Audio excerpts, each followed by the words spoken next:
በታላቅ አዘቅት ውስጥ ነው፣ ይሳሳታል። ለዚህ ነው ጌታችን የመጡበት መንገድ መጽሐፍ ቅዱስን አንብበው ተረድተው የመጡበት መንገድ በተለይ ሙሴ መጽሐፍትን ትክክል ስላልነበረ ምን አላቸው? መጽሐፍትንና የእግዚአብሔርን ኃይል አታውቁምና ትስታላችሁ አላቸው። ዛሬም አሁን ሰዎች መጽሐፍትን ባለማወቅ እየሳቱ ነው። ዋና መጽሐፍ ቅዱስን ባለማወቅ፣ ሁለተኛ ደግሞ አዋልድ የሚባሉትን አዋልድ መጽሐፍት ማለት የመጽሐፍ ቅዱስ ልጆች ማለት ነው። ለምሳሌ የእመቤታችን ተአምር መጽሐፍን ጨምሮ የተአምራት መጽሐፍትን፣ የገድላት መጽሐፍትን፣ ሌሎች መጽሐፍትን ባለማወቅ ሰዎች ዛሬ እየተሳሳቱ ነው። እየተሳሳቱ ብቻ አይደለም እኛንም እያሳቱ ነው። እኛን እያሳቱን ብቻ አይደለም በምናምነው እምነት ጣዖት አምላኪዎች ናችሁ ብለው እስከ መናገር ደርሷል። እኔ አንዳንድ ሰው የሚገርመኝ ምንድነው እነሱ ሲናገሩ ዝም በሉ አይሏቸው፣ እኛ መልስ ስንሰጥ ዝም ብላችሁ የራሳችሁን አስተምሩ ይላሉ። የራሳችንማ ነው እያስተማርን ያለነው የራሳችንን ነው። ልክ እንደዚያ ሰው እኮ ነው በጫካ ሲሄዱ ሁለት ጓደኛሞች ጫካ ውስጥ ተኙና በሌሊት ጅብ መጥቶ የአንዱን ጓደኛ አንዱን እግር ምን ያደርጋል? ይቆረጥማል። እና የሚቆረጠም ነገር ይሰማኛል። ምንድን ነው ሲል ያ የሚቆረጠመው ምን አለ? ዝም በል ጅቡ እግሬን እየቆረጠመኝ ነው አለ። ዝም በል ጅቡ ምንን እየቆረጠመው? ሰው እየተቆረጠመ እንዴት ዝም በል ይላል? እየተበላ እንዴት ዝም በል ይባላል? እንዴት ዝም በል ይባላል? ራሱስ እንዴት ዝም ይላል? አሁን እኛ ዛሬ አልገባንም። ስላልገባን ዝም ብለናል። እንጣላ እያለን አይደለም፣ ጦር እንማዘዝ እያለን አይደለም። ነገር ግን አንድ ሰው ድንጋይ ላምልክ ያዋጣኛል ካለ ምኑ ነው? መብቱ ነው። እግዚአብሔር አታምልኩ ብሏል።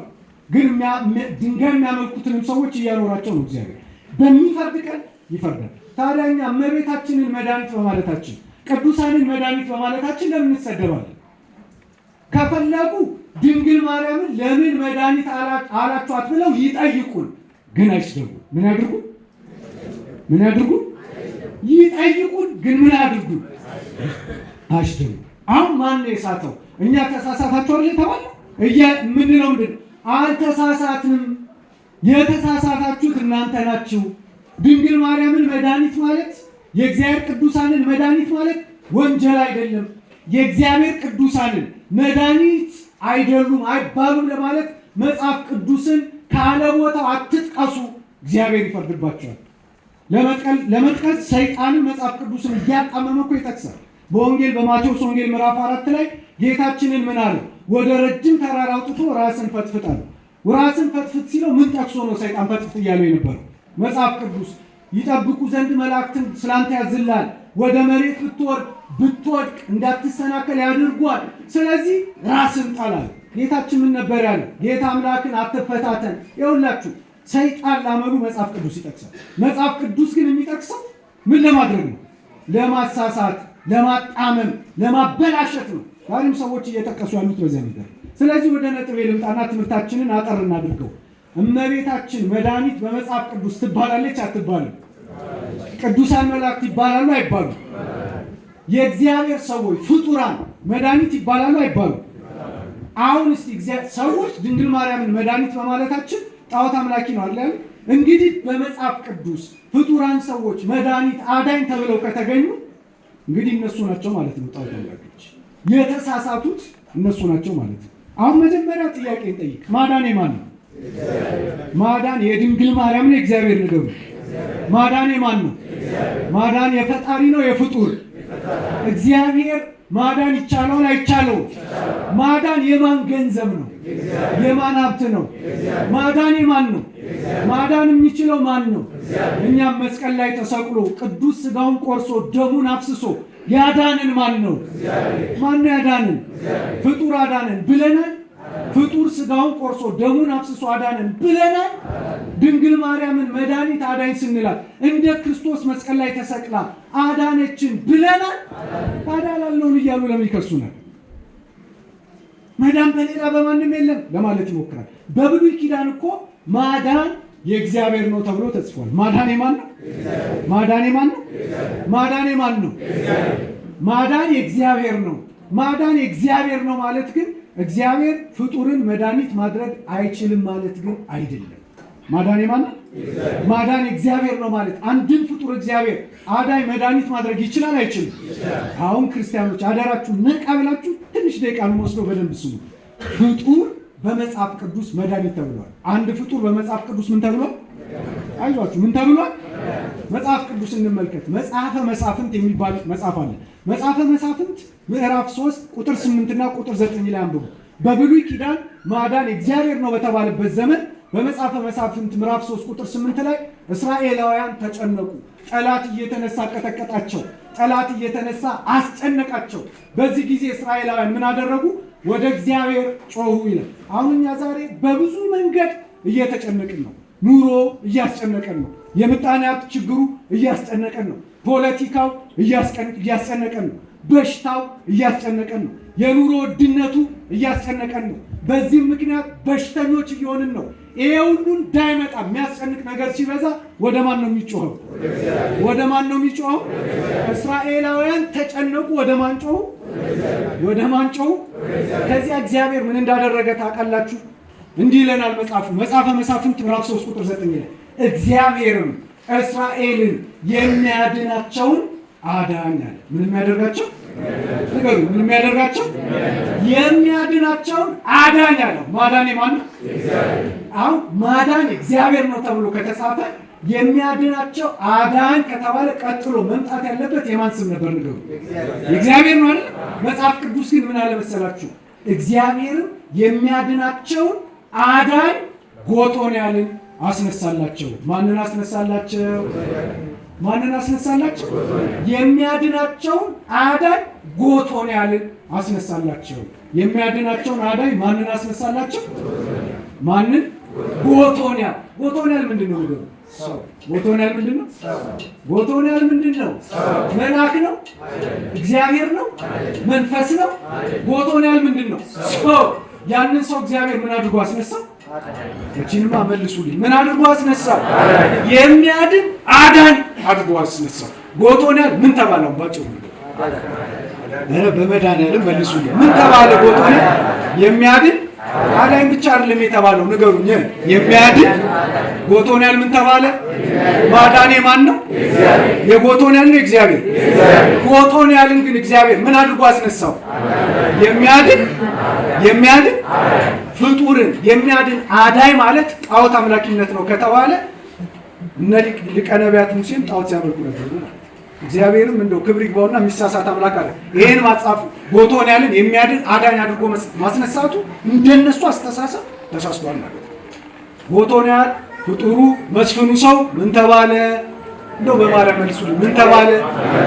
እንደው ክርስቲያኖች አሁን አንድ ሰው ማዳን የእግዚአብሔር ነው የሚለውን ጠቅሶ ጎቶንያል የሚያድን አዳኝ የተባለው ቃል ቢቃወም የሰው ጤነኛ ተበላሽቷል። የተሳሳት ነው እኛ አይደለንም። ኦርቶዶክሳዊ ተዋሕዶ ቤተክርስቲያን ስንዱ ናት። አንከራከርም። ግን ማንም መጥቶ ይጠይቀን መልሰን ይሄው ጎቶንያል ምን ተባለ? የሚያድን እስቲ መድኃኒዓለም ያሳያችሁ። ጎቶንያል የሚያድን አዳኝ ከተባለ ድንግል ማርያም የምታድን አዳኝ ብትባል ብርቅ ነው? ስህተት ነው? አሁን ሰው መጠየቅ ያለበት መጽሐፍ ቅዱስን ከመጽሐፍ ቅዱስ ከማጋጨቱ በፊት ምን ብሎ ነው መጠየቅ ያለበት? መጽሐፍ ቅዱስ ማዳን እግዚአብሔር ነው ይላል። እንደገና ጎቶንያል የሚያድን አዳኝ ተባለ ምን ማለት ነው ብሎ ቢጠይቅ ወደ ጽድቅ ይመጣል። የራሱን ሐሳብ ይዞ ግን ልቃወም ካለ ይሄ ችግር ነው። ስለዚህ ሁላችሁ ዛሬ ጠቡ ስጋዊ ጠብ አይደለም። ጠቡ ሀገር የማፍረስ ጠቡ የእግዚአብሔርን ቤተክርስቲያን የመናድ ጠብ፣ ኦርቶዶክሳዊነትን የማሳጣት፣ መንፈሳዊነትን የማጉደል፣ ነፍሳችንን የማስጠፋት ጠብ ነው። ድንግል ማርያምን መድኃኒት የምትሉ ጣዖት እያመለካችሁ ነው የሚለን ሰው እንዳይመስላችሁ፣ ዲያብሎስ ነው በሰው እያደረ እየተናገረን ያለው። እውነቴን አይደለም? እውነቴን መሆኑን እኔ አይደለም የምናገረው። ጎቶንያል መድኃኒት ተብሎ ጎቶንያል የሚያድን ተብሎ ፍጡር በመጽሐፍ ቅዱስ እግዚአብሔር ያስነሳው ሰው የሚያድን አዳኝ ተብሎ ድንግል ማርያምን አዳኝ ማለታችሁ ጣዖት አምላኪዎች ናችሁ ካለ ይሄ ሰው ጤነኛ እሱ አይደለም ማለት ነው። ይሄ ሰው ከ5 ዓመት በፊት የተሳሳተውን ትምህርት እኮ ተሳስቻለሁ ብሎ አድርጎ ያው ግለሰብ አይደለም። እሱንም እግዚአብሔር ለንስሐ አብቃው። እንደው የአምላክ እናት ድንግል ማርያም ተአምረኛ ናትና በእግሯ ፊት በፍቅር ታንበርክከውኛል። ሌላ ማንንም ማለት ነው ማለት ነው ታንበርክከው እና ሟርተኞች ይጥፋም አንልም። እግዚአብሔር ልቡና ይስጣል። ሁለተኛ ልሂድላችሁ በአዲስ ኪዳን አንደኛ ጢሞቴዎስ ምዕራፍ 4 ቁጥር 13 ላይ ነው። አንደኛ ጢሞቴዎስ ምዕራፍ ስንት እየሰማችሁ ነው? ምዕራፍ ስንት? መቼም ማስታወሻ አልያዛችሁም፣ ግን ልባችሁ ላይ ጻፉት። ኦርቶዶክስ አንደኛ ጢሞቴዎስ ምዕራፍ 4 ቁጥር ስንት? ቁጥር ስንት አልኩ? 12 እና 13። ቅዱስ ጳውሎስ ደቀ መዝሙሩ ጢሞቴዎስን ይመክራል። ምን እያለ?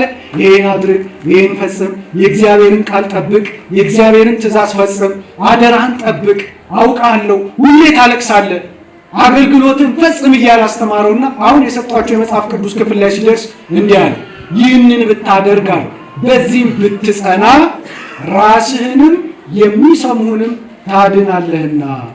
እስቲ አንድ ላይ በሉ፣ ራስህንም የሚሰሙህንም ታድናለህና። አሁን በማርያም መልሱልኝ፣ ማን ታድናለህ ተባለ? ማን ታድናለህ ተባለ? ማን ነው የተባለው? ራስህንም የሚሰሙህንም ታድናለህ ያለው ቅዱስ ጳውሎስ ለማን ነው ንገሩ? ለደቀ መዝሙሩ። ለደቀ መዝሙሩ ደቀ መዝሙሩ ጢሞቴዎስ ምን ተባለ? በማርያም ንገሩ።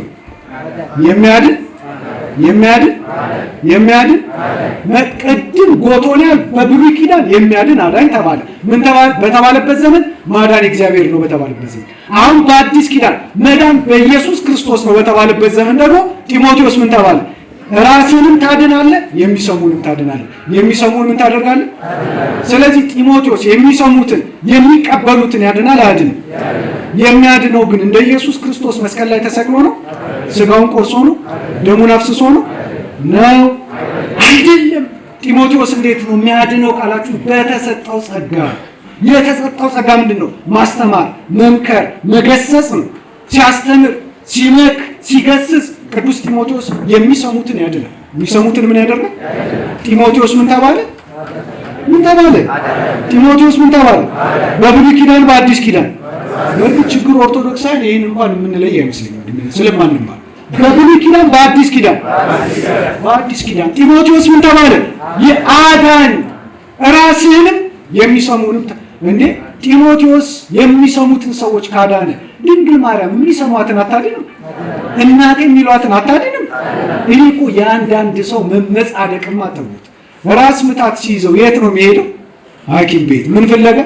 መድኃኒትና ሐኪም ፍለጋ። እሺ ራስን ሲያምን፣ ሆድን ሲቆርጥ፣ ኩላሊቱ ቁርጠቱ ምኑ ሲነሳብህ ካዳነኝ ኢየሱስ ያድነኝ በልና እስኪ ቁጭ በላ። ለምን መድኃኒት ፍለጋ ትሄዳለህ? ለምን ሐኪም ቤት ፍለጋ ትሄዳለህ? ለምን ትሄዳለህ? እንዲህ አይነት መመጻደቅ ከየት ነው የመጣው? ደግሞ ውስጥ እግዚአብሔር ያሳያችሁ። ምን ጸልይላችሁ እናድናችሁ አይሉ እነሱ ያድናሉ። ለነሱ አይጠቅሱም። ድንግል ማርያም ታድናለች ሲባል ግን ያመዋል። ታዲያ ጤነኛ ነው? ፓስተር ገሌ ይመጣ ግልጥ ልናገር እንጂ ፓስተር ገሌ ይመጣል፣ ለህሙማን ይጸልያል፣ ህሙማንን ያድናል የሚል ታፔላ አታዩ? ወደ ገጠር ወጣ ስትሉ አታዩ? ፓስተር ገሌ ምን ያደርጋል? ያኔ አልተሳሳቱ። ስህተቱ ያለው ማርያም ታድናለች ሲባል ነው። ስህተቱ ያለው ሚካኤል ያድናል ሲባል ነው። እንዴት አይነት ድንቁርና ነው እናንተ! እንዴት አይነት አለማስተዋል! አንተ ልጸልይልህ ላድንህ እያልከኝ ድንግል ማርያም ትጸልይልኝ ታድነኝ ስትባል ታማል። ያኔ መዳን በሌላ በማንም የለም ብለህ አትጠቅስልኝም። እመቤታችንን ስላት ግን አሳስተ አጣመ ከአገባብ ውጭ ትጠቅስልኛለህ። ታዲያ የጤነኝነት ነው? ሌላ ልጥቀስላችሁ። ኦሪት ዘፍጥረት ምዕራፍ 48 ከቁጥር 12 እስከ ቁጥር 16። ዘፍጥረት ምዕራፍ ስንት አልኩኝ? አይዟችሁ እየጨረስኩ ነው። ምዕራፍ ስንት? ከቁጥር 12 እስከ ቁጥር 16። ያዕቆብ የልጅ ልጆቹን መባረክ ያዘ። የዮሴፍን ልጆች ምናሴንና ኤፍሬም። እንግዲህ በብሉይ ኪዳን እግዚአብሔር ማነህ ተብሎ ሲጠራ ማን እንደሚል ታውቃላችሁ? ይገርማችኋል። ብዙ ጊዜ እኔ እግዚአብሔር ነኝ አልነበረ የሚለው እግዚአብሔር። መጀመሪያ ፈርዖን እንኳን ሲጠይቅ ሚልክ ማን ነው ቢባል ማን ልበል አለ ሊቀ ነቢያት ሙሴ። እግዚአብሔር ምን እንዳለ ታውቃላችሁ? ሂድና የአብርሃም አምላክ፣ የይስሐቅ አምላክ፣ የያዕቆብ አምላክ ነኝ በላቸው። የማን አምላክ ነኝ? እኔ የያዕቆብ አምላክ ነኝ አለ። እንደው ያዕቆብ እንዴት የተባረከ ሰው ነው! እግዚአብሔር እንዴት ቢያስደስተው፣ እንዴት ቢተማመንበት ነው እግዚአብሔር እኔ የያዕቆብ አምላክ ነኝ ያለው። ቢያስደስተው እኮ መጽሐፍ ቅዱስ ላይ ተጽፎልናል። በሌሊት ያዕቆብ ከእግዚአብሔር ጋር ታግሎ አሸነፈ አልተባለ? አቤት ይሄ ገድል ላይ ቢሆን የተጻፈው ጉዳችን ነበር። መጽሐፍ ቅዱስ ምን ይላል? ያዕቆብ ሌሊት ሙሉ ከእግዚአብሔር ጋር ሲታገል አደረ። መጨረሻ ላይ ስም ማን ነው አለው። እግዚአብሔር ስሜ ያዕቆብ ነው አለው። አይ ከዚህ በኋላ ያዕቆብ አትባልም፣ ወንድምንም ታገል ካሸነፍ፣ እኔንም ታገል ካሸነፍ፣ ስለዚህ ስም ማን ይባል? እስራኤል ይባል። እኔንም ታግለ ምን አደረካለው? አሸነፍ። በምንድን ነው ያዕቆብ እግዚአብሔርን ያሸነፈው? በፍቅር። ልቀቀኝ ሲለው ካልባረከኝ አለቅም። ሌሊት ሙሉ ልቀቀኝ ሲለው ካልባረከኝ አለቅም። ቀሚሱን ይዞ ባርከኝ እንድለቅ። በዚህ እኔ ያዕቆብ አምላክ ነኝ። ታዲያ ይሄ እግዚአብሔር እንዲህ የተመካበት ያዕቆብ ምን አደረገ መሰላችሁ? የሰጧቸው የመጽሐፍ ቅዱስ ክፍል ላይ የልጅ ልጆቹን ሲባርክ እንዲህ አለ፣ ከልጅነቴ ጀምሮ እኔን የመገበኝ እግዚአብሔር አለና ከክፉ ነገር ሁሉ ያዳነኝ መልአክ አለ። ከክፉ ነገር ሁሉ ያዳነኝ ምን? ከክፉ ነገር ሁሉ ያዳነኝ ምን? ያዳነኝ ምን? ሚካኤል መልአክ ነው ሰማዕት? ንገሩኝ እስቲ። ከክፉ ነገር ሁሉ ያዳነኝ ሚካኤል ማለት ኃጢአት ነው? ከክፉ ነገር ሁሉ ያዳነኝ ገብርኤል ማለት ኃጢአት ነው? ኃጢአት ከሆነ ወንጀል ከሆነ ስህተት ከሆነ ጣዖት ማምለክ ከሆነ ጠባቸው ከያዕቆብ ጋር ነው፣ ከኛ ጋር ጠባቸው ከማን ጋር? ታዲያ እኛንን የተሳሳት ነው። ሚካኤልን ያዳነኝ ማለት ያልተሳሳትንም። ያዳነን ወዳጅ ማን እንደሆነ እናውቃለን።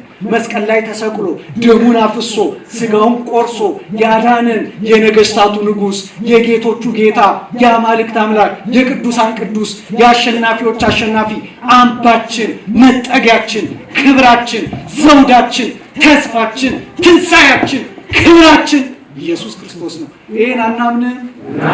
ሚካኤልን ማን ሰጠን? ንገሩ። ገብርኤልን ማን ሰጠን? አቡነ ተክለ ሃይማኖት ለማን ተጋደሉ? ለማን ተጋደሉ? ቅዱስ ጊዮርጊስ ለማን ተቆረጠ? ኢየሱስ ስለ ኢየሱስ ክርስቶስ ክብር ይሄንን ማይቀስ ምን አለ ቅዱስ ያዕቆብ? ከልጅነቴ ጀምሮ እኔን የመገበኝ እግዚአብሔር ከክፉ ነገር ሁሉ ያዳነኝ ምን? ያዳነኝ ምን? ስለዚህ እግዚአብሔር መልአክ ከክፉ ነገር ሁሉ ያድናል አያድንም? ሚካኤል ከክፉ ነገር ሁሉ አዳነኝ ማለት ኃጢአት ነው? ወንጀል ነው? ድንቁርና ነው? አለማወቅ ነው? ክርስቶስን መቃወም ነው? ከሆነ ከማን ጋር ይካሰሱ? ከማን ጋር ይካሰሱ? ከማን ጋር ይካሰሱ? ስለዚህ ኦርቶዶክሳን ተሳስተናል። ማን የሳተው ታዲያ? ከመጽሐፍ ሌላ ማን ይወይል? ይሄ ሁሉ ጨዋታ ይውላችሁ። እኔ እንደው በማርያም እኛ ማንንም አልጠላም።